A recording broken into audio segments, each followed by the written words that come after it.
Hello students, warm welcome to JK Shah classes. This is Professor Chartered Accountant Dhaval Thakkar.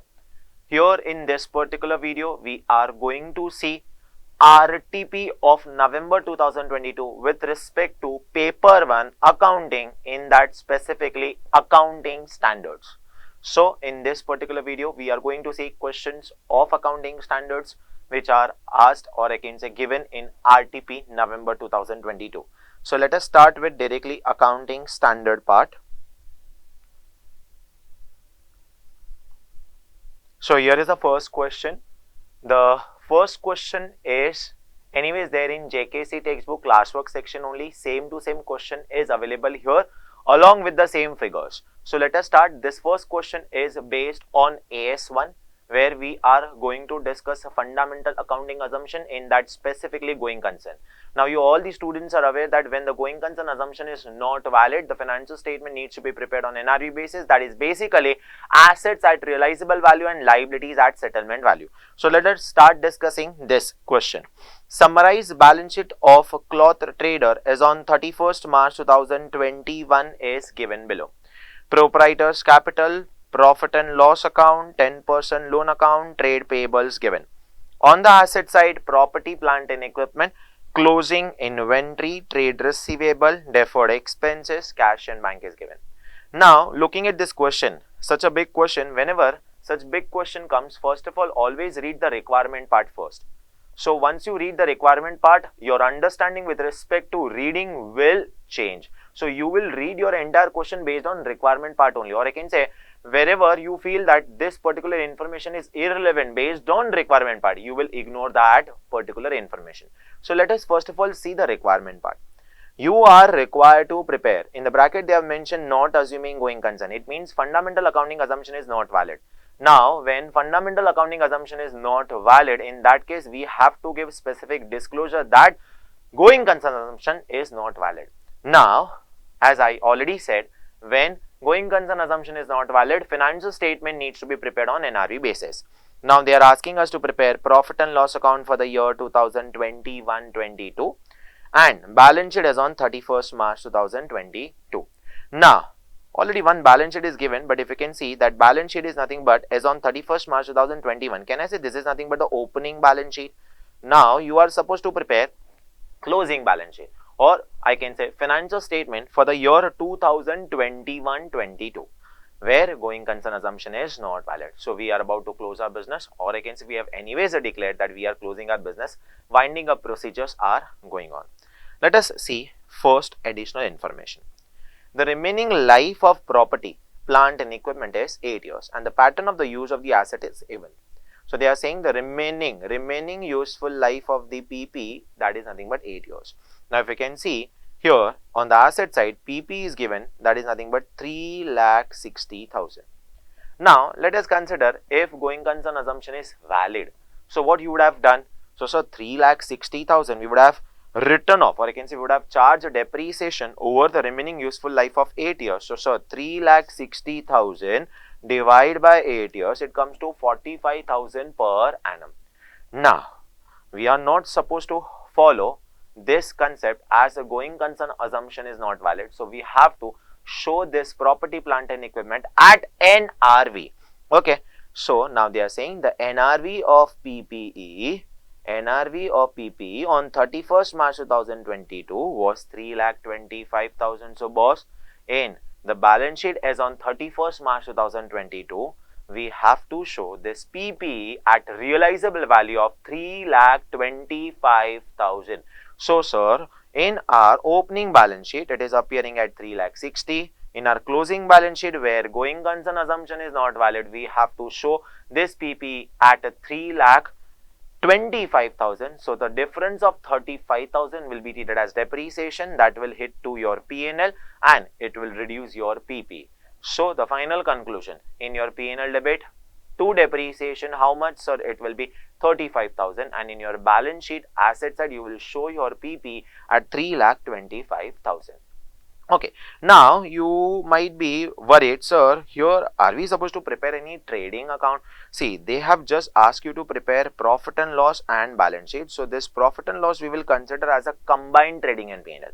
So combined trading and profit and loss account we will prepare, and then balance sheet as on 31st March 2022 we have to prepare.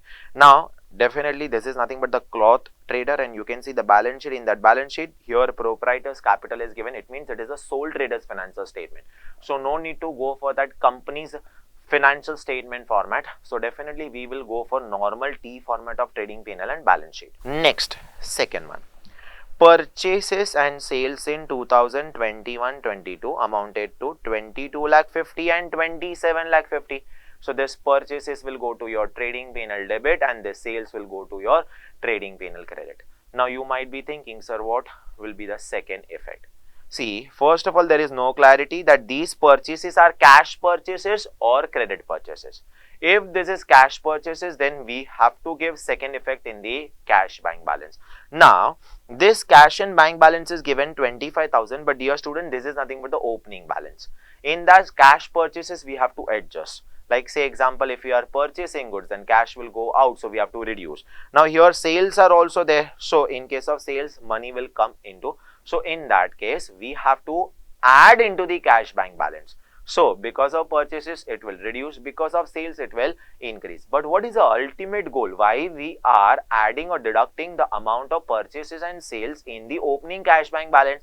Sir, we need a closing cash and bank balance, because we are supposed to prepare closing balance sheet. So in closing balance sheet, we have to show the closing balance of cash and bank balance. So that is the reason, sir, we have to do adjustment of these purchases and sales in cash and bank. But dear students, if you can see in additional information number 8, cash balance as on 31st March 2022, that is 4,22,000, which is already given. No need to give any additional adjustment with respect to cash purchases or cash sales, because closing balance of cash and bank is anyways given. Now you might be thinking, sir, what if these purchases are nothing but the credit purchases? We have to give second effect in this trade payable, that is nothing but creditors. So sir, here in 7th adjustment, they have anyways given the closing balance of creditors. Similarly, in 6th adjustment, with respect to credit sales, they have given the closing balance of sundry debtors. So, whether these purchases are cash purchases or credit purchases, sales, whether it is a cash sales or credit sales, no need to give any adjustment. No need to give any further second effect, because they have anyways given closing balance of debtors, creditors and cash and bank. So we will just put this purchases on the debit side of trading P&L and sales on the credit side of trading P&L. Next, cost and net realizable value of the inventory on 31st March 2022 were 2 lakh and 2 lakh 50. Boss, this is cost and this is nothing but the NRV. Now ideally, as per AS2, based on conservatism, we are supposed to value our inventory at lower of cost or NRV. But looking at the situation where the going concern assumption is not valid, so financial statement, or I can say asset, needs to be disclosed at realizable value. Now, looking at this adjustment or additional information, the NRV of this closing stock is 2 lakh 50. So we will disclose our closing stock at 2 lakh 50 at two places. One will be trading P&L credit side, and second is nothing but the balance sheet asset side. Now you might be thinking, sir, what is this closing inventory appearing in the opening balance sheet? So boss, this is nothing but the opening stock. This opening stock will go to your trading P&L debit side. Let us move to the next additional information. Expenses including interest on loan for the year amounting to 78,000. As I earlier said, that the same question is there in JKC textbook classwork section, but in this particular question, this highlighted part is inserted. That is nothing but including interest on loan.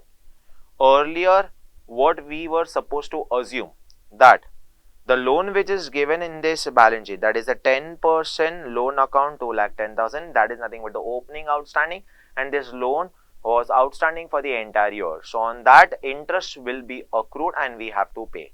So considering the earlier question, we assume that the interest on 10% loan account is accrued and paid also, and is included in the total expenses of 78,000 given in the question, and we gave the note for the same. But now here they have already mentioned in the additional information only that expenses including interest on loan. So the interest on loan of rupees 21,000. So you can see your total loan amount is 2,10,000. On that 10%, 21,000 is already accrued and paid also and is included in the expenses of 78,000. So this entire 78,000 will straight away go to your trading P&L debit side. No need to give the second effect, as anyways a closing cash and bank balance is given in the question. Now let us move to the next information. Deferred expenses are amortized equally over 5 years. Deferred expenses, you can see here in the opening balance sheet it is mentioned 50,000 of deferred expenses, and they are saying it is supposed to be amortized equally over 5 years. First of all, going concern assumption is not valid. Are we going to see the future 5 years? The answer is no. So we need to, or I can say we have to amortize the entire 50,000 in the current year itself, or I can say in this financial statement only. We will write off this entire 50,000 to your trading P&L debit side. Another logic, this deferred expenses is basically fictitious asset. Can you sell these deferred expenses? Are you going to get any realizable value? The answer is no. So the realizable value for these deferred expenses is 0. So in that particular case, if the realizable value is 0, when going concern assumption is not valid, your asset should appear at realizable value, and the realizable value of this deferred expenses is 0. So in our balance sheet as on 31st March 2022, we have to show these deferred expenses at realizable value, that is at 0 value. So don't think so. Entire amount of 50,000 we have to write off to trading P&L. Next, sundry debtors on 31st March 2022 are 1,50,000, of which rupees 5,000 is a doubtful. So if it is doubtful, we have to create a provision for a doubtful debts. Remember students, there is nothing called as RDD. It is not reserved for doubtful debts. It has to be, or I can say it should be, provision for doubtful debts. Next, collection of another 25,000 depends on successful reinstallation of a certain product supplied to the customer. Now anyways, going concern assumption is not valid. We are about to close our business. Whenever we will close our business, or I can say in coming 5 days, 10 days, 15 days, 20 days, few worker may leave very quickly. Let us say example, they will get any other job opportunity, so definitely they will leave and they will go early. So we don't know whether we will be able to do the successful reinstallation of the product supplied to the customer. So whether we will be able to complete that reinstallation or not, that is again doubtful. So again here we are supposed to create a provision for a doubtful debts for this 25,000, considering this is also doubtful. I am not saying that this 25,000 we will not get only. I am not concluding that this is bad debts. I am just saying there are chances that we will not get. So in that cases, we will create a provision for doubtful debts. In future, if we get, we will reverse the provision for doubtful debts. So ideally, total how much provision we are supposed to create? So total provision, that is 5 plus 25, 30,000 we have to create. So balance sheet asset side, we will write in the inner column sundry debtors 1,50,000 less provision for doubtful debts of 30,000, and in trading P&L debit side, we will write a provision for doubtful debts, how much? 30,000. Next, sundry creditors are 75,000, likely to be settled at 10% discount. Now 75,000 is nothing but the closing balance of sundry creditors and likely to be settled at 10% discount. So can I say there is something which is called as a discount on creditors, that is nothing but 7,500 we have to book, or I can say we have to mention on the trading P&L credit side. Now you might be thinking, sir, this is against conservatism. Okay, now first of all, listen carefully. When your going concern assumption is not valid, we are not supposed to follow other accounting concepts and conventions. Definitely we have to follow realizable value concept. So in our balance sheet, assets should appear at realizable value and liability should appear at net settlement value. So in our liability, we will mention sundry creditors at 75,000 minus 10%, that is 67,500, and 7,500 worth of discount in the nature of gain we will transfer to trading P&L credit side. Since going concern assumption is not valid, we are closing our business, so liability should appear at settlement value. Even though it is against conservatism, that is absolutely fine because going concern assumption is not valid. What going concern assumption is saying, we have to follow that. Next, cash bank balance 4,22,000, straight away that we will write balance sheet asset side. Next, there is an early repayment penalty for the loan of 25,000. So if you can see here, there is a loan of 2,10,000. There is a loan of 2,10,000. So there is a early repayment of 25,000. Now let us say example, this loan we have taken for 5 years. This loan we have taken for 5 years. Now we are closing our business. Going concern assumption is not valid. If going concern assumption is not valid, we are closing our business. So we will repay this loan early. So when we go to the bank and we ask for the early settlement, bank is going to levy penalty of 25,000. So what will be the net settlement value of this loan account? So 2,10,000 plus 25,000 of penalty. That is nothing but 2,35,000. Now you might be wondering, sir, why there is a early repayment penalty? Listen carefully. Whenever we are taking loan from any bank, so bank will get the commitment with respect to interest income for that stipulated period. Let us example, I have taken loan from Axis Bank for 5 years. So Axis Bank got the commitment from me with respect to interest income for next 5 years. Now, don't you think so if I am going to repay that particular loan early, so don't think so bank will lose that interest income, or I can say bank is going to lose that commitment. Now, it will take time for bank to search some another customer to give the same funding on loan. So bank is going to charge some penalty, that is nothing but the early repayment penalty. Now that early repayment penalty that they have given is 25,000. 25,000 worth of early repayment penalty. So the net settlement value of this loan. Once again, I am not saying that this loan is settled. We have repaid this loan. We are just saying if we are going to close our business, we have to repay this loan. That will be the early repayment as compared to the existing commitment which we gave to the bank. So if we are going to settle early, we will have to pay 25,000 extra. So as on 31st March, we want to show to our stakeholders that boss, this is nothing but the net settlement value of this loan since going concern assumption is not valid. So 2,10,000 plus 25,000 total is 235. 2,35,000 is nothing but the net settlement value which will come in your balance sheet liability side, and 25,000 will hit your trading P&L debit, because that is nothing but ultimately loss for us. So with this, all the adjustments are over. This proprietor's capital straight away you will mention in the closing balance sheet liability. Profit and loss account, closing balance sheet liability inner column. Whatever current year profit or loss will come, that you will add or deduct in this profit and loss, and you will mention the final figure. Rest all the items we have covered. So with this question is over. Let us move to the second part, that is nothing but AS2, valuation of inventories. Now, the closing stock of finished goods at cost of a company amounted to rupees 4,50,000. This is nothing but the cost of closing inventory. The following items were included at cost in the total. So below item, that is part A and part B, is included in the about total inventory of 4,50,000, and that 4,50,000 is nothing but cost only. Okay. A, 100 coats which had cost of rupees 2,200 each and normally sold for 4,000 each. So normally sold for, okay. Owing to a defect in manufacture, their NRV was determined at 50% of their normal selling price. So can I say for A part, cost is 2,200 each and NRV is now 2,000 each. Hope you can understand this, because the normal selling price is rupees 4,000 per coat, or I can say each coat. Now due to manufacturing defect, the NRV fall down to 50%. So that will come to 50% of 4,000, that is nothing but 2,000 each.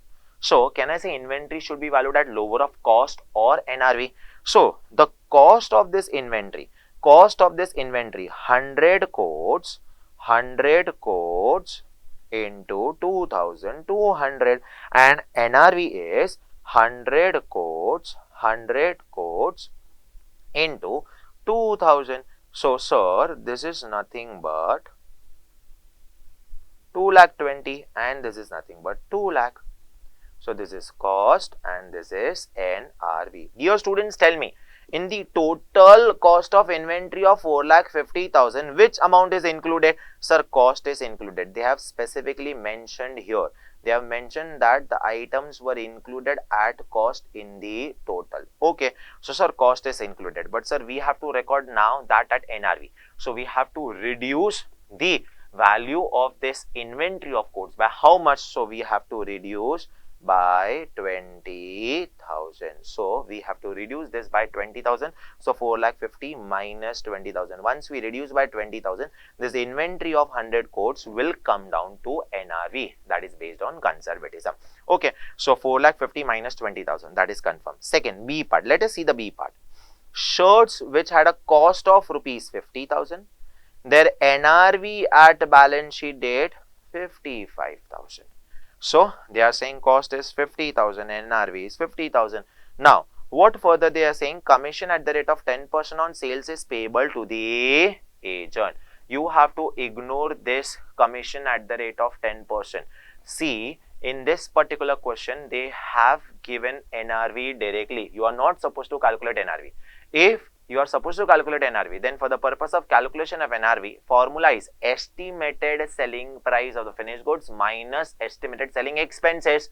Now they have not given the estimated selling price from which you will deduct your estimated selling expenses. They have directly given the figure of NRV, that is nothing but 55,000 and the cost is 50,000. So inventory should be valued at lower of cost to NRV, and here the cost being lower than the NRV, it will be valued at cost only, and the same cost is included in this total cost of inventory of 4,50,000. So can I say for B item, that is nothing but the inventory of shirts, no need to do any adjustment in the cost of inventory, I can say in valuation of inventory. So final answer for your inventory valuation is 4,50,000 minus 20, it will appear at 4,30,000.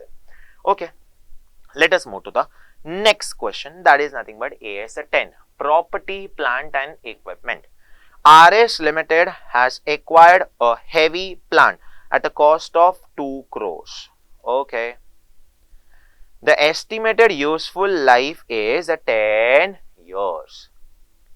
At the end of the second year, one of the major components, that is the boiler, has become obsolete, which was acquired at a price of rupees 50 lakhs. Now you can see major component, where you can determine the cost of that component separately, where you can charge the depreciation separately. Can I say here we will go for the concept of component accounting as per AS 10. We will follow the component accounting. In component accounting, standard says if there are 2 or more major components where the cost of the individual component can be determined separately, depreciation can also be charged separately, then we will recognize that component of the asset separately. See, presentation purpose we will show together, but recognition point of view, we will recognize those components separately, we will charge a depreciation separately. If any of the component become obsolete, then we will de-recognize that component and we will re-recognize the new component which is replacing the existing component. So here the plant is having a total cost of 2 crore. The estimated useful life is 10 years. At the end of the second year, one of the major component, that is nothing but the boiler, has become obsolete and which has acquired at a price of 50 lakhs. Now they have not given the specific useful life separately for boiler, so we will consider the useful life of the boiler is also 10 years. Okay, and requires replacement as further maintenance is uneconomical. The remainder of the plant is perfect, okay, and is expected to last for next 8 years. Definitely 2 years already gone, now it is expected to last for next 8 years. The cost of the new boiler is 60 lakhs. Can the cost of the new boiler be recognized as an asset? The answer is yes. If so, what should be the carrying value of the plant at the end of the second year? Now, anyways, we were having a plant of 2 crore. So first of all, we have to depreciate that particular plant for next 2 years. So 2 crore divided by 10 years, every year 20 lakhs of depreciation. So for 2 years, if we charge a depreciation, that is nothing but 40 lakhs. So our plant will come at 1.6 crore. So if I mention here, this is nothing but 2 crore. Okay, now we have to charge a depreciation. We have to charge a depreciation for 2 years. Okay, once we charge depreciation for 2 years based on SLM method, because the estimated useful life is 10 years. So we charge depreciation for 2 years, we will come down to 1 crore 60 lakhs. Now this 1 crore 60 lakhs includes the component, or I can say the part of boiler also. Okay. Now what we are supposed to do? First of all, we have to de-recognize the existing boiler, which we are not continuing with that because the maintenance has become uneconomical. So now we have to first of all de-recognize. The boiler was having a cost of 50 lakhs. Now already we have charged depreciation for 2 years. So if we charge a depreciation for 2 years, then how much depreciation we have already charged? So sir, can I say that is nothing but 10 lakhs. 10 lakhs worth of depreciation we have already charged. So depreciation for 2 years. Depreciation for 2 years. So the book value, or I can say the WDV of that particular boiler is 40 lakhs. So can I say 40 lakhs value is included in this 1 crore 60 lakhs, so we will remove. So let us remove this 40 lakhs because we are de-recognizing. So apart from boiler, the remaining plant having a book value of how much? 1 crore 20 lakhs. Now let us re-recognize this new boiler plus 60 lakhs. Plus 60 lakhs. So total comes to 1 crore 80 lakhs. 1 crore 80 lakhs. This is nothing but the book value, or I can say the amount which they are asking, carrying value of the plant at the end of the second year. So in case of component accounting, where there are 2 or more physical component, where the life of the component can be measured separately, or I can say the depreciation can be charged separately, cost of the component can be recognized separately, then we will go for the component accounting, where recognition will be done separately, but presentation will be given all together only. Okay, let us move to the next question, that is based on AS 11. The effect of changes in foreign exchange rates. A company had imported raw material worth $6 lakhs on 5th of January 2022. When the exchange rate was rupees 43 per US dollar. So sir, we have to do the initial recognition at the transaction date rate. The company had recorded the transaction in the books at the above mentioned date. Okay, the payment for the import transaction was made on 5th of April 2022 when the exchange rate was 47 per US dollar. 1 second. Sir, we did initial recognition on 5th of January and the settlement is happening on 5th of April. Sir, there is something which is called as a subsequent recognition. That is nothing but is on 31st of March. Let us see how we are supposed to do the subsequent recognition. However, on 31st March 2022, the rate of exchange was 48 per US dollar. So, sir, our initial recognition will happen at 43. Then we will do the subsequent recognition at 48 and then settlement will happen at 47. Here we have purchased raw material. So, definitely there is something which is called as a liability for us with respect to the creditors. The same question is there in JKC textbook classwork section. So, first of all, sir, we are supposed to do initial recognition, then subsequent recognition and then settlement. Okay, now there are 6 lakh US dollar. 6 lakh US dollar. Initial recognition should be done at 43. Initial recognition should be done at 43 rupees. Okay. Later on, sir, we are supposed to do subsequent recognition that has to be at 48. That has to be at 48. 6 lakh US dollar into 48 rupees. So, definitely there is something which is called as loss. Loss of how much? Sir, loss of rupees 5 per dollar. So, while doing subsequent recognition, we have to book a loss of rupees 5 per dollar. Then, so settlement is happening at 47. Settlement is happening at 47. So 6 lakh US dollar into 47 per dollar. Now, listen carefully. We have done the subsequent recognition as 48 and now the settlement is happening at 47. Don't think so. There is something which is called as gain. So here we have to book a gain of rupees 1 per dollar. So initial recognition at 43, subsequent recognition should be at 48. So definitely we will book a loss of rupees 5 per dollar. Then settlement is happening at 47. So we will book a gain of rupees 1 per US dollar. Now let's see what this company has done. The company passed an entry on 31st March 2022 Adjusting the cost of raw material. First of all, this is something which is absolutely nonsense, wrong.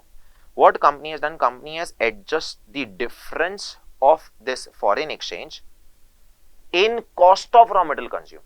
It means at 31st March, when we will do the subsequent recognition, we have to transfer this foreign exchange difference to foreign exchange difference account, and then it will go to P&L. What these guys have done, they have adjusted this exchange difference in the cost of purchases. It means cost of raw material consumed. And for the difference of 47 and 43, that also they have done wrong. They have directly compared this 43 and 47 as on 31st March. So let us say, based on the journal entries, I will explain it to you. 5th of January 2022, we have to pass the entry purchases account debit to creditors account. Purchases to creditors. Sir, $6 lakh into rupees 43. So 6 lakh into 43, it comes to rupees 258 lakh. Rupees 258 lakh. Now, on 31st of March 2022, we have to do the subsequent recognition. The creditors will increase. So, two creditors, we have to increase our creditors by how much? Sir, by rupees 5 per dollar. So, here it is $6 lakh into rupees 5. So, sir, that is nothing but rupees 30 lakhs. Rupees 30 lakhs. Because this rupees 30 lakhs should be transferred to foreign exchange difference account. That is nothing but loss, and ultimately this will be transferred to P&L. But what these guys have done? These guys have debited purchases account. Because they have mentioned adjusted in cost of raw material consumed. Now, what is cost of raw material consumed? Opening stock plus purchases minus closing stock. So, they have debited purchases instead of debiting foreign exchange difference and transferring to P&L. They have debited purchases. They have inflated the cost of inventory. So, sir, this treatment is wrong. And along with that, what mistake they have done? They have not compared this 43 and 48. They have directly compared 43 with 47. It means they have booked a loss of rupees 4 per dollar on this $6 lakh. So this mistake they have done. That is nothing but rupees 24 lakhs worth of loss they have booked. So this is totally nonsense. First of all, initial recognition should be done at 43, then subsequent recognition at 48. They have to book a loss of rupees 5 through foreign exchange difference account. Ultimately, it will go to P&L, and then from subsequent recognition, they have to go for settlement where they will book a gain of rupees 1 per dollar. So the treatment given by the accountant of this company is incorrect. Let us move to the next question. Accounting for government grant. Very easy, manageable standard. Let's see. Samrat Limited has set up its business in a designated backward area which entitles the company for subsidy of 25% of the total investment. So can I say this is nothing but the nature of promoter's contribution? So whenever we are getting any grant in the nature of promoter's contribution, it should be credited to capital reserve, because first of all, it is not towards any specific capital asset. So we cannot adjust in the cost of any asset, or I can say we even cannot credit to deferred government grant account. So this is in the nature of promoter's contribution. This should be straight away go to capital reserve. Okay. The company has invested 80 crores in the eligible investment. The company is eligible for the subsidy and has received 20 crores from the government in February 2022. Okay, perfect. The company wants to recognize the said subsidy as its income to improve the bottom line of the company. No, company cannot do. As already I explained, this grant is in the nature of promoter's contribution. This should go to capital reserve. Do you approve the action of the company in accordance with the accounting standard? The answer is no. Let us move to the next question. AS 13, accounting for investment. This particular question is based on reclassification of investment. It means earlier it was short-term investment. Now the intention changed. We are reclassifying to long-term. Earlier it was long-term. Now the intention changed. Now we are reclassifying to short-term, or vice versa, whatever it is. Mother Mart Limited wants to reclassify its investments in accordance with AS 13, decide the treatment to be given in each of the following cases, assuming that the market value has been determined in an arm length transaction between knowledgeable and willing buyer and seller. Okay. A portion of current investment purchased for 25 lakhs. So this is nothing but cost. To be reclassified as long term. So this is nothing but, sir, short term to long term, as the company has decided to retain them. Now, whenever there is a reclassification from short term to long term, it has to be done at lower of cost or market value. Okay. The market value as on the date of balance sheet was 30 lakhs and the fair value of the investment on the date of transfer is same as the market value as on the balance sheet date. Okay, because ideally we want market value as on the date of reclassification.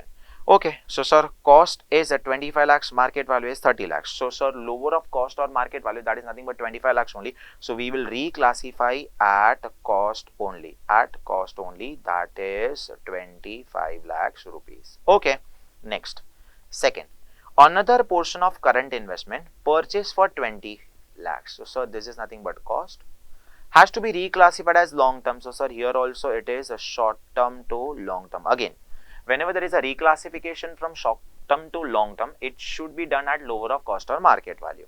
The fair value of these investments as on the date of the balance sheet was 12.5 lakhs.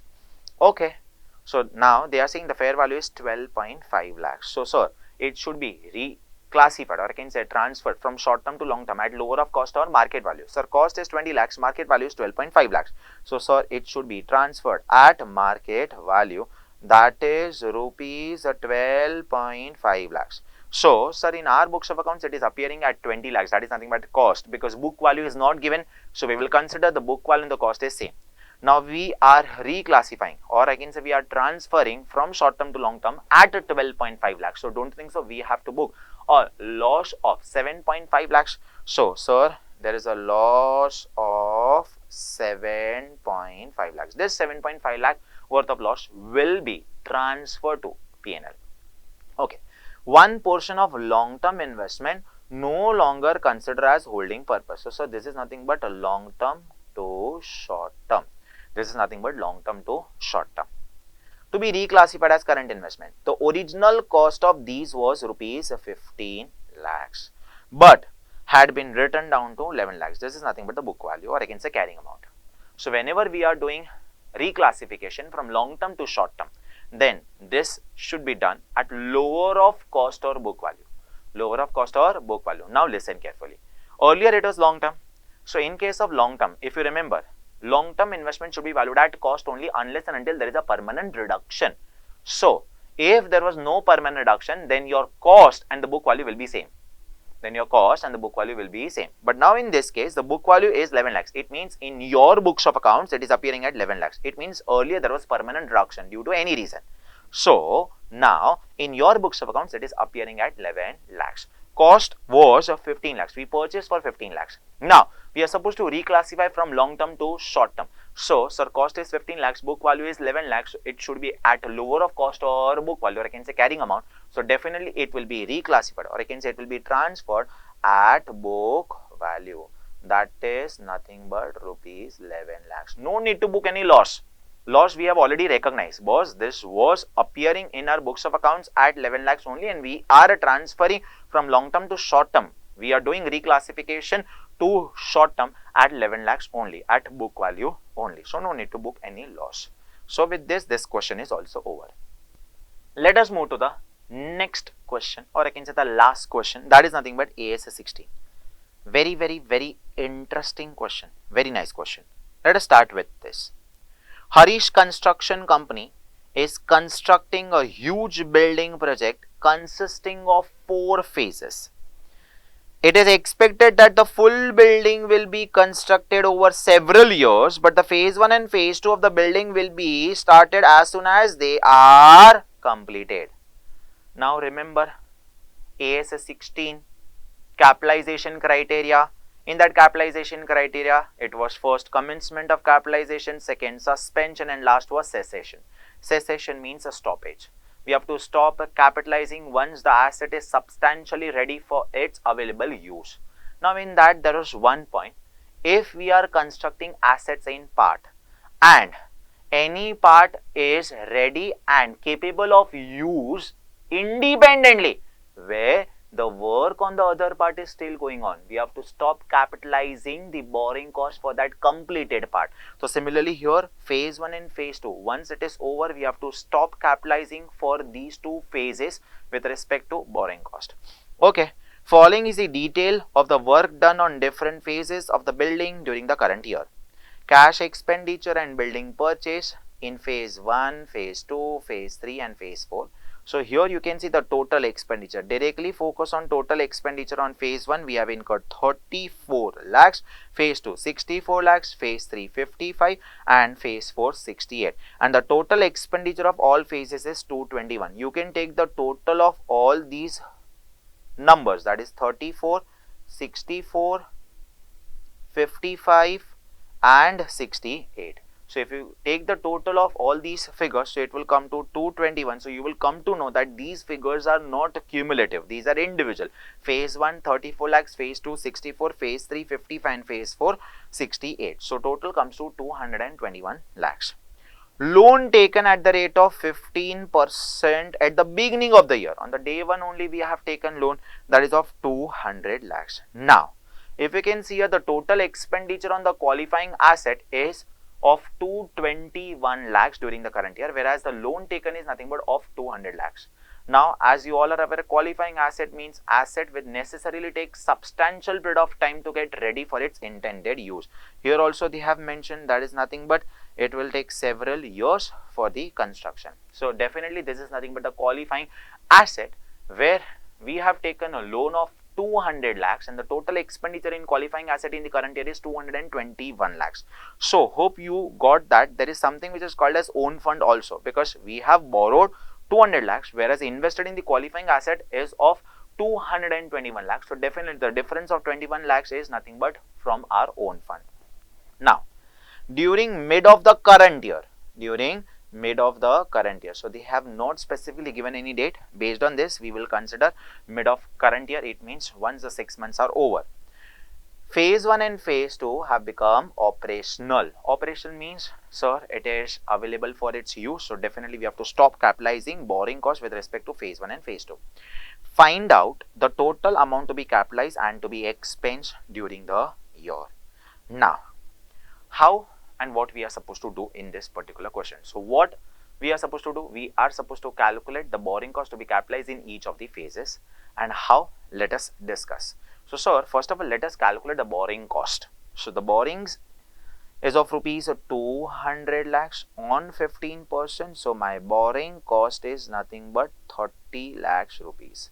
Now this borrowing cost of 30 lakhs is incurred for all the 4 phases, that is phase 1, phase 2, phase 3, phase 4.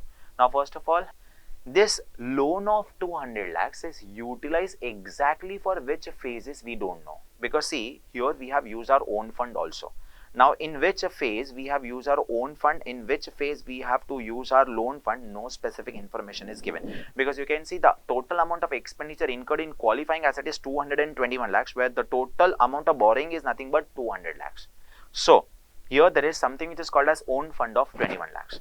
So in which phase we have utilized entire amount of loan, or I can say entire amount of own fund, no information is available. So we have to consider on a proportionate basis. It means in all 4 phases we have utilized the amount of loan as well as own funds. Okay, so what we are supposed to do with respect to this 30 lakhs of borrowing cost? So this 30 lakhs of borrowing cost we have to capitalize in all the 4 phases in the ratio of total expenditure incurred in each phases. That is nothing but, if you can see, phase 1 34 lakhs, phase 2 64, phase 3 55, phase 4 is 68 lakhs. So let me show you. This is nothing but the phase 1, this is nothing but phase 2, this is phase 3 and this is phase 4. So first of all, here I am writing expenditure incurred. Expenditure incurred. In phase 1 it is 34, here it was 64, here it is 55 and here it was 68. Everything is rupees in lakhs. Now phase 1 we have incurred 34 lakhs, phase 2 64, phase 3 55, and phase 4 it is 68 lakhs.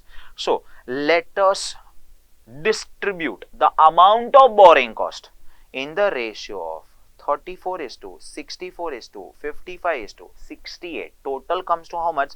So total comes to 221. 221. So we got the ratio. So let us distribute this borrowing cost in this ratio. Borrowing cost is 30 lakhs. 30 divided by 221 into 34. So here borrowing cost to be capitalized. Borrowing cost to be capitalized. So here it is coming 4.6154. I am taking up to 4 digits since the amounts are in lakhs. So 4.6154. Then here it is 8.6878. Here 7.4661. And here it is 9.2308. So ideally borrowing cost should be capitalized in phase 1 4.6154 lakhs, in phase 2 8.6878 lakhs, phase 3 7.4661 lakhs, and for phase 4 9.2308 lakhs. But if you can see this particular line, during mid of current year, during mid of current year, just one second, during mid of current year, phase 1 and phase 2 have become operational. So definitely we have to stop capitalizing. So in this particular example, if you can see in phase 1 4.6154, this is nothing but the borrowing cost to be capitalized for the entire year. But in case of phase 1 and phase 2, this phase 1 and phase 2 completed mid of the year only, that is nothing but after 6 months immediately. So after 6 months we have to stop capitalizing. So here the capitalization will be half of this. So 4.6154 divided by 2. So it will give me 2.3077.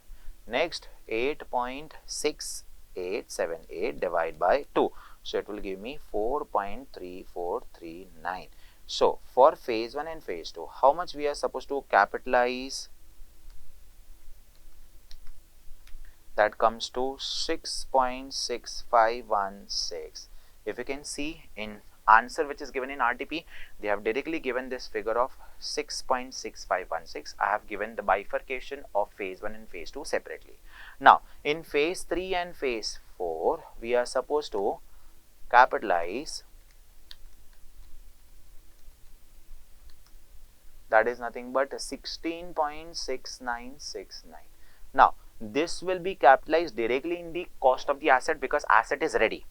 This will be capitalized in capital work in progress because asset is not yet ready. So this was basically with respect to capitalization of the borrowing cost, AS 16. With this, the accounting standard questions of RTP November 2022 over. We have discussed all the questions mentioned in the RTP. In this particular video, we are going to cover questions of accounting standards of group 2, that is paper number 5, advanced accounting from RTP.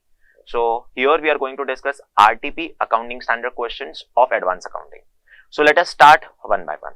So first question is from AS4, that is contingencies and events occurring after balance sheet date.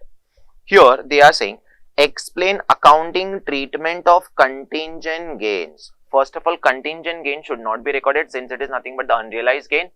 Unless and until there is a virtual certainty, then only we can go ahead for recognition. So you can quickly see the answer. Contingent gains are not recognized in financial statement since their recognition may result in the recognition of revenue which may never be realized. However, when the realization of a gain is virtually certain, then such gain is not a contingency and accounting for the gain is appropriate. Okay, let us move to the next question. AS5, that is net profit or loss for the period, prior repeated items and changes in accounting policies. Bela Limited has a vacant land measuring 20,000 square meters which it had no intention to use in the future. The company decided to sell the land to tide over its liquidity problems and made a profit of 10 lakhs by selling the said land. Moreover, there was a fire in the factory and a part of the unused factory shed valued at rupees 8 lakhs was destroyed. The loss from fire was set off against the profit from sale of land, and profit of rupees 2 lakhs was disclosed as net profit from sale of asset. So you can see there was a profit on sale of land, that is nothing but rupees 10 lakhs, and there was a loss due to fire worth of rupees 8 lakhs, and they have given a net effect with respect to a net profit of rupees 2 lakhs. So first of all, can we show this net of treatment? The answer is straight away no. So even though both the items belongs to the same head, or I can say the same category, that is nothing but the extraordinary item, but still we cannot show the net profit of 2 lakhs. We have to show both the transactions separately. Do you agree with the treatment and disclosure? If not, state your views.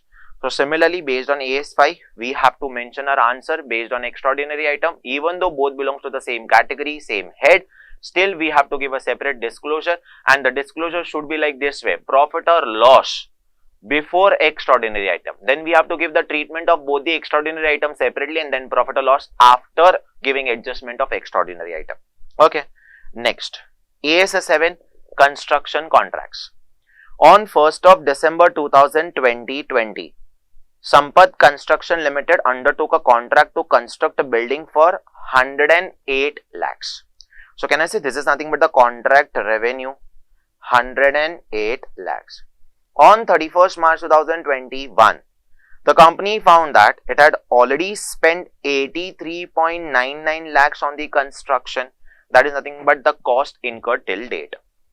A prudent estimate of additional cost for completion was 36.01 lakhs. So that is nothing but the further estimated cost of completion. So if someone asks me total contract cost, so sir, that is nothing but 83.99 lakhs plus 36.01 lakhs. So 83.99 plus 36.01. So that comes to, sir, 120 lakhs. Now if you can see here, the contract revenue is 108 lakhs, whereas contract total cost is nothing but 120 lakhs. So by 31st March 2021 itself, we came to know that there is loss in this particular contract. Now, you are required to compute the amount of provision for forcible loss which must be made in the final accounts for the year ended 31st March 2021 based on AS7 accounting for construction contract. First of all, the total contract cost is more than the total contract revenue. So, sir, in this particular question, there is a loss, or I can say in this particular contract, there is a loss. They have not given any information with respect to escalation clause. So we cannot assume that the cost has increased, so definitely revenue will also increase. So that we cannot assume because they have not given any information with respect to escalation clause. So in this particular case, sir, we have to recognize the loss of 12 lakhs immediately in the financial year ending 31st March 2021 only. So you can see the solution. Cost incurred till date, that is up to 31st March 2021, is 83.99. Prudent estimate of additional cost of completion, that is 36.01 lakhs. Total cost is this much, whereas contract price or contract revenue is this much. Forcible loss is nothing but 12 lakhs.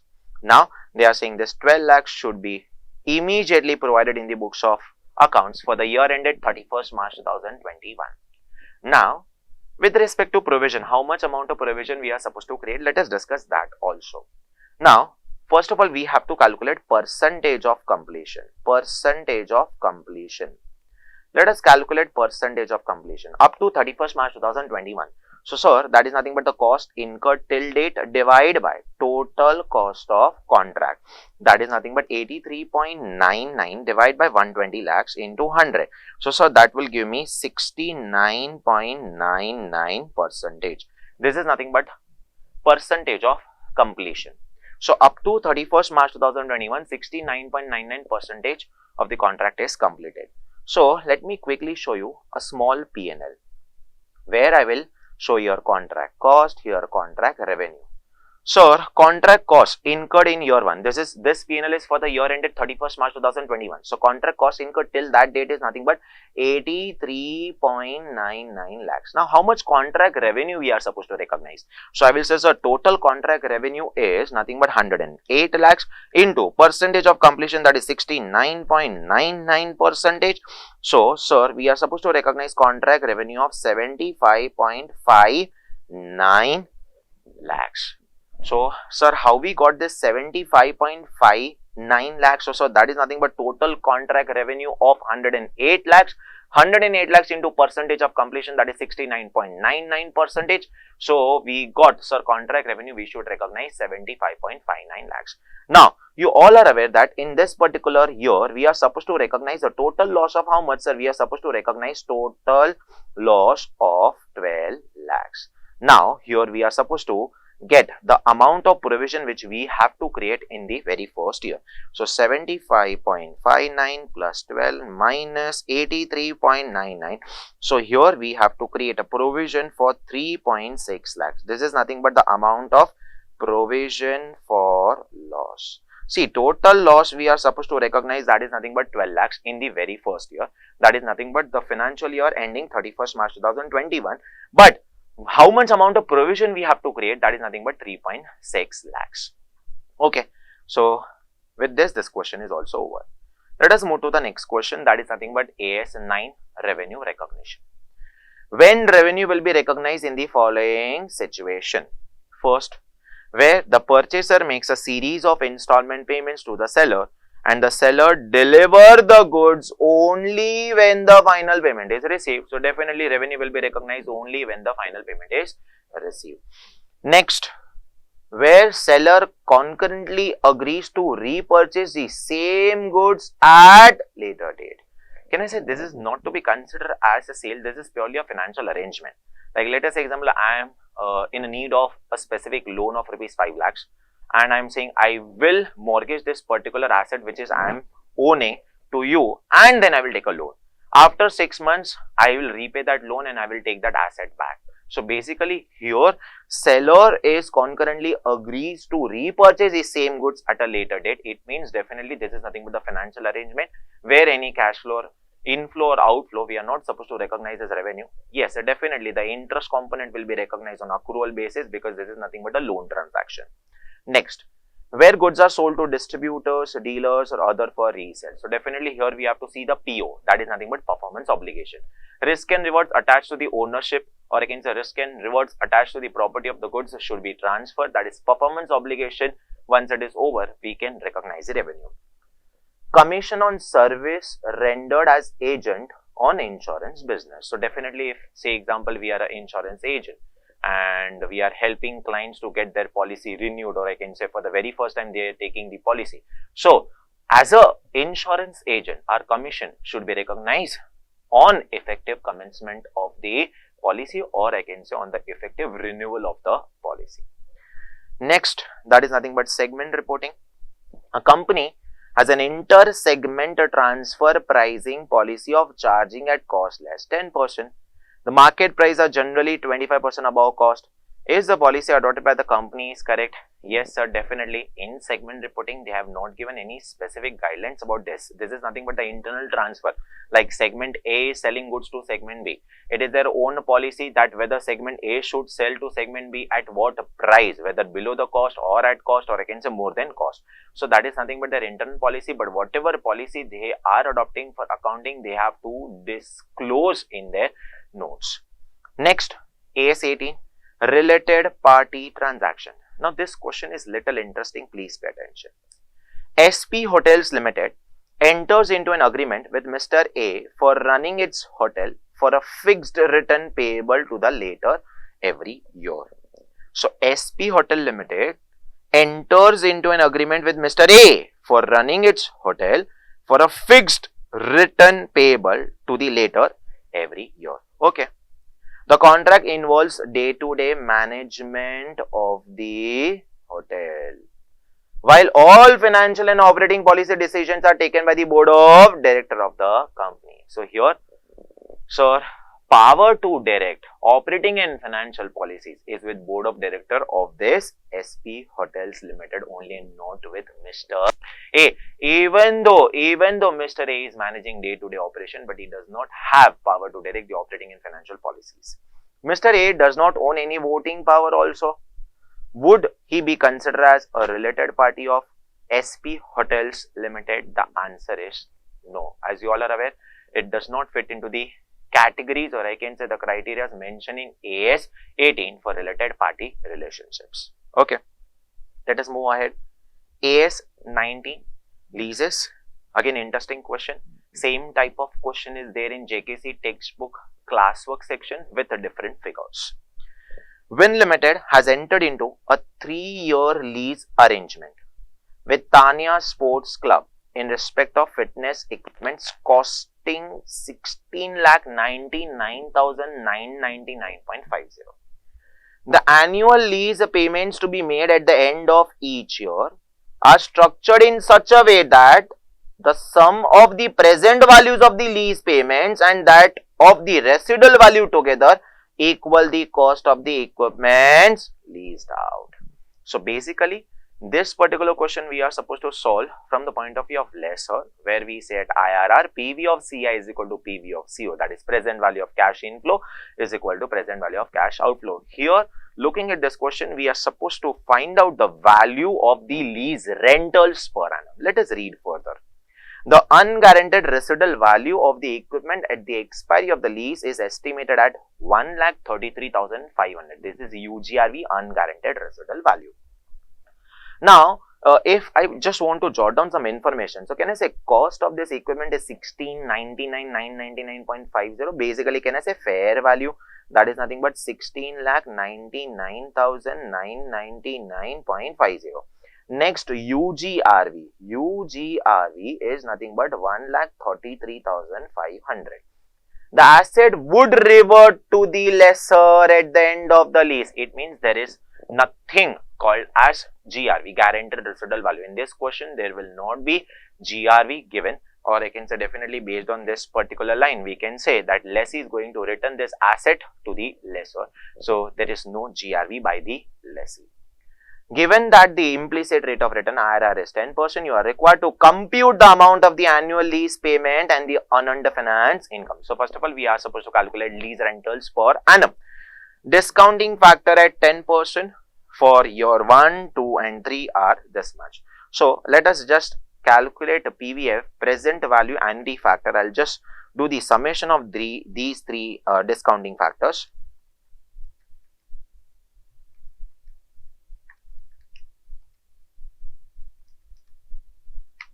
So, sir, PVAF, present value annuity factor is 2.486. Okay, now let me just give you a solution. At IRR, I already said we are supposed to think from the point of view of lessor. At IRR, PV of CI is equal to PV of CO, present value of cash inflow is equal to present value of cash outflow. How much is present value of cash outflow? So that is nothing but the fair value of asset. That is nothing but fair value of asset. That is nothing but 16,99,999.50. Sir, what will come under PV of CI? Sir, what we are going to get as a lessor? So, sir, we are going to get lease rental plus UGRV, unguaranteed residual value. So, sir, of that we have to calculate present value. Okay, now PV of lease rental we don't know. PV of UGRV we can calculate. So how much is UGRV? Sir, in this particular question, UGRV is 133,500. We have to calculate present value. So UGRV we are going to get at the end of the third year. So at the end of the third year, the discounting factor is 0.751. So 133,500 into 0.751. Okay. So we will just multiply. We will get the present value of UGRV that we will deduct from the fair value of the asset. So we will get present value of lease rental. Okay. Let us calculate 133,500 into 0.751 that we will deduct out of 16,99,999.5. So that is nothing but 15,99,741. Now, as you all are aware that present value of lease rental is 1599,741. That is nothing but lease rental per annum into present value annuity factor is nothing but 1599,741. Now, lease rental per annum is equal to 1599,741 divided by PV of AF, present value of annuity factor, that is nothing but 2.486.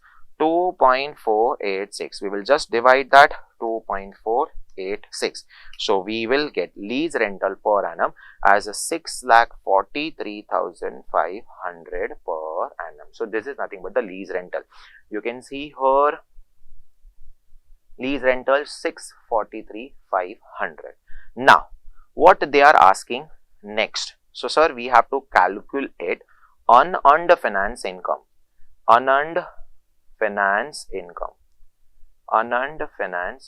Basically that is nothing but the gross investment minus net investment. Now gross investment is nothing but the lease rental plus, here there is no GRV, we will directly consider UGRV, minus net investment is nothing but the present value of gross investment. Basically it is nothing but the fair value of the asset only. So I can just also mention fair value of asset.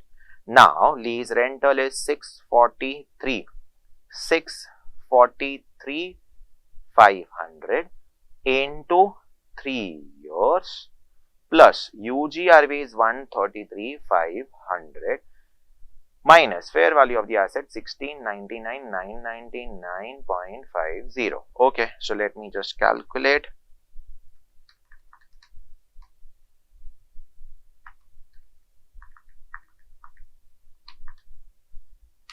So that comes to 3,64,050.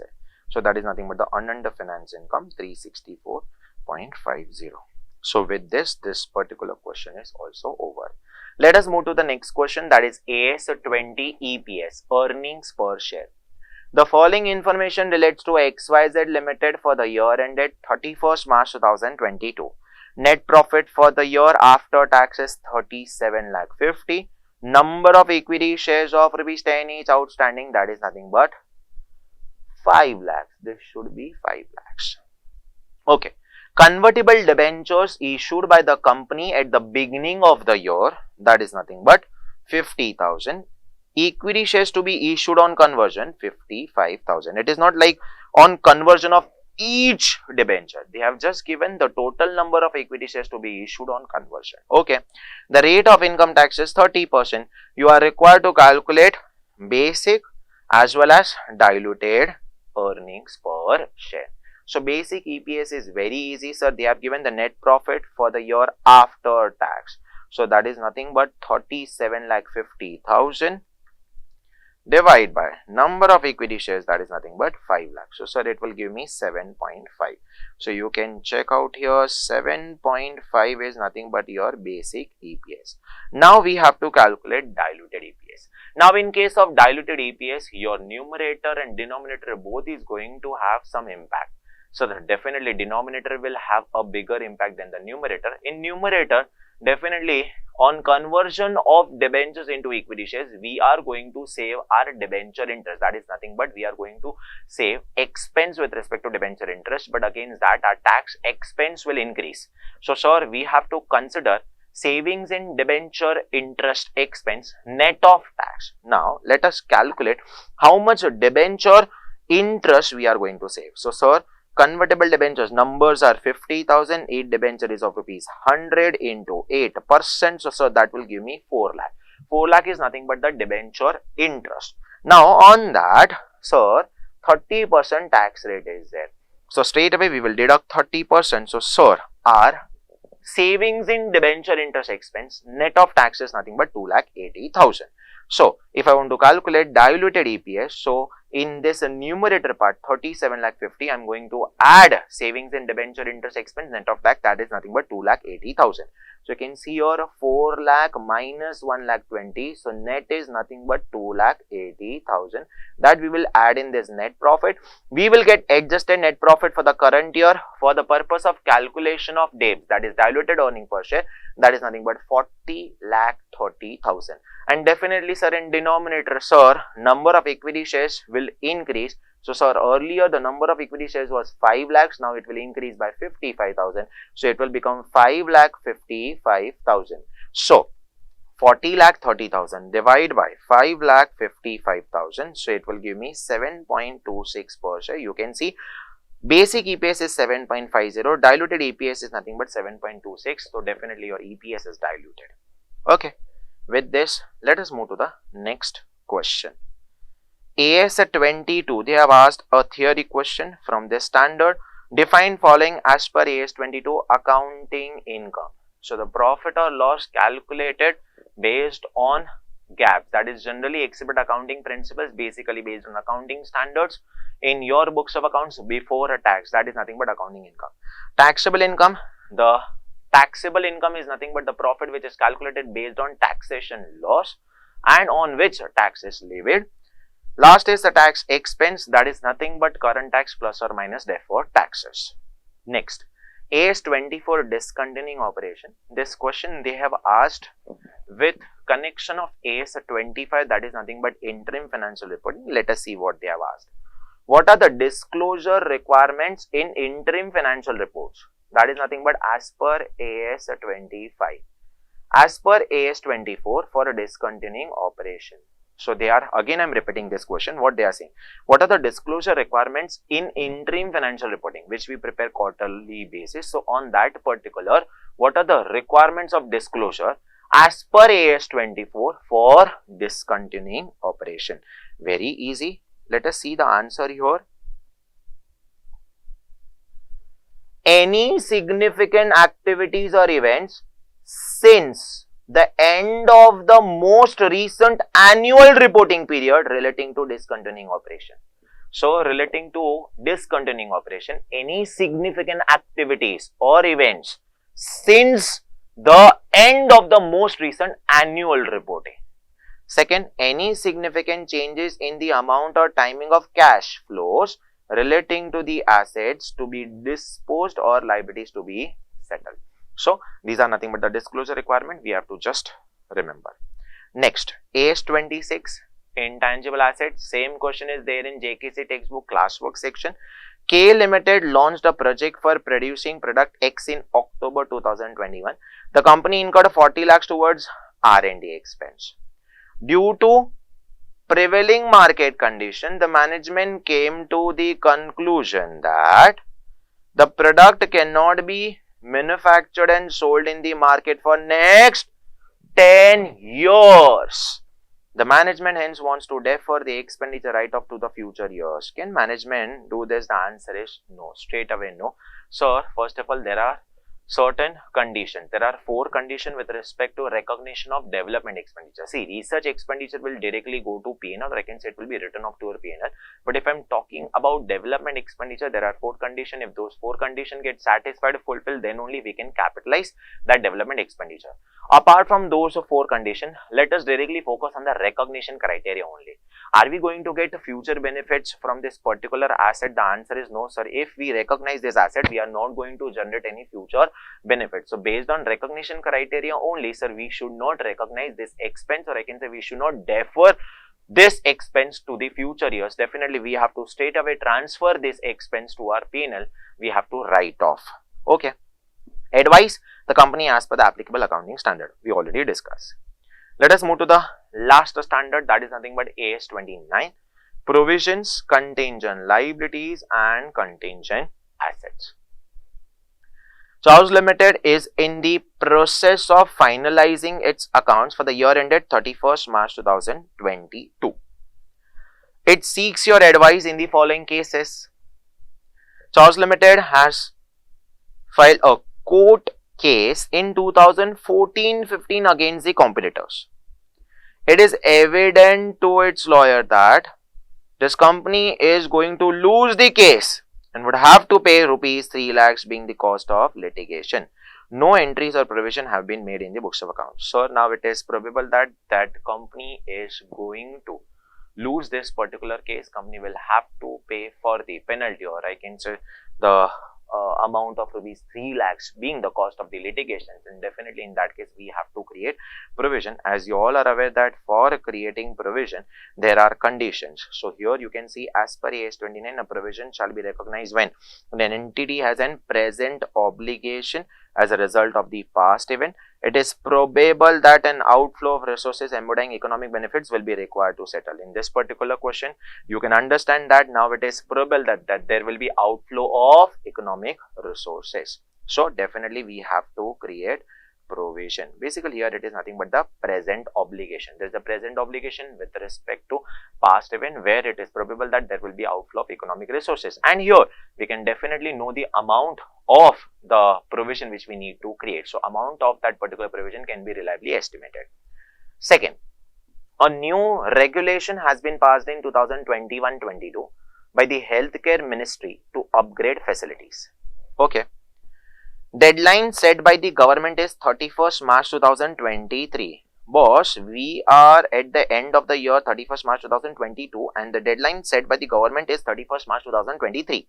The company estimates an expenditure of rupees 10 lakhs for said upgrade. So first of all, in this particular question, there is no present obligation, because if you can see here, as per AS 29, a provision shall be recognized when there is a present obligation. Present obligation means as on balance sheet date. So as on balance sheet date, is there any obligation in this particular question? The answer is no. So obligation will come on 31st March 2023 if we are not upgrading our medical facilities or whatever they have given here, Healthcare Ministry to upgrade the facilities. So by 31st March 2023, if we are not upgrading the same, then there will be a present obligation as on 31st March 2023. But right now, as on 31st March 2022, there is no present obligation. Here I can say there is nothing but future obligation. Here, as on 31st March 22, there is no present obligation. Today, I can say there is nothing but future obligation. So, for future obligation, we are not supposed to recognize provision. And here, we are not also supposed to recognize the contingent liability. So, definitely, we are not supposed to recognize anything. So, you can read this. Under new regulation, an entity is required to upgrade its facility by 31st March 23. However, on 31st March 2022, that is at the end of the reporting period, there is no obligation, because there is no obligation, no obligating event either for the cost of upgrading the facilities or for fines under the regulations. Hence, no provision should be recognized on 31st March 22 for upgrading the facilities by 31st March 2023. Again, I am repeating, here it is future obligation and not a present obligation. As on 31st March 2022, there is no present obligation. So, with this, accounting standards of paper advance accounting are over from RTP. See, in this particular advanced accounting, there are more accounting standards, but I will tell you that the whatever accounting standards or whichever accounting standards are there, which are comparatively smaller, or I can say there are hardly few accounting standards which are bigger as compared to others, like say example AS 19, AS 20 and AS 22. Rest all accounting standards are small one. So definitely it will help you to quickly revise those accounting standards and to score good marks. Here theory based accounting standards are more, whereas in group 1, that is paper number 1, practical based accounting standards were more. Here whereas theory based accounting standards are more, so you have to focus little bit on language, also on provisions of that particular accounting standard. So all the very best for paper 5 advanced accounting. Thank you so much. God bless. Bye bye.